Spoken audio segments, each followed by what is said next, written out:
All right, we're doing the button. The button has been coming off on the horn, but the interesting thing is these little tabs, none of them are broken. So why isn't it keeping locked in like this one?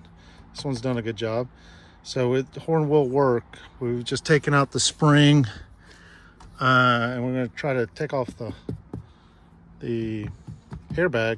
See why this is not locking in.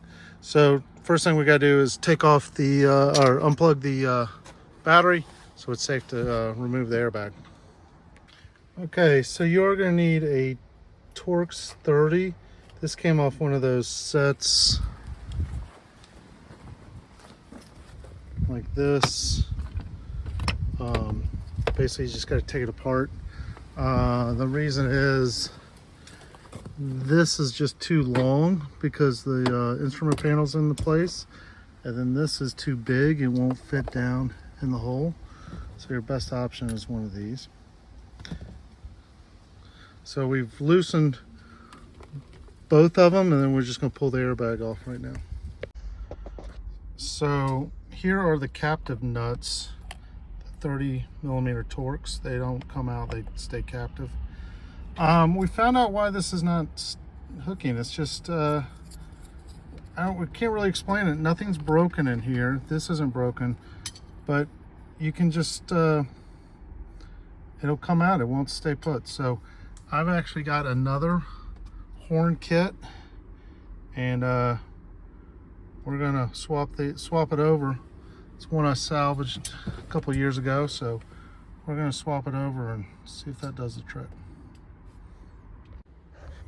All right, so we got the new button kit installed.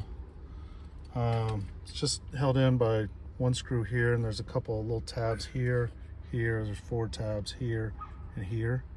And then you got the ground, got a connection here, and here. One of our little tabs is a little bent, but when you put the airbag on there, it's got nowhere else to go, so it lines up and holds it in place, and the buttons are not falling off, so that's a good thing.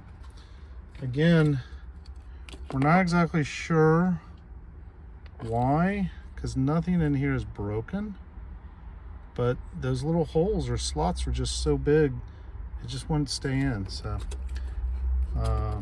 anyway, we're going to put the airbag on and go for a test drive.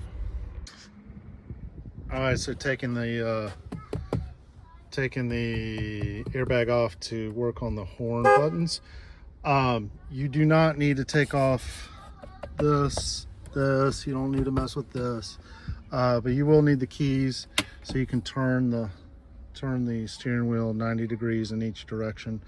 There's one Torx, 30 Torx that hold on. They're captive screws. They're behind here, so they're right here and on the other side. So a 30 Torx bit is all you need, and then you'll need a Phillips head screwdriver number 2 to work on it, unscrew everything.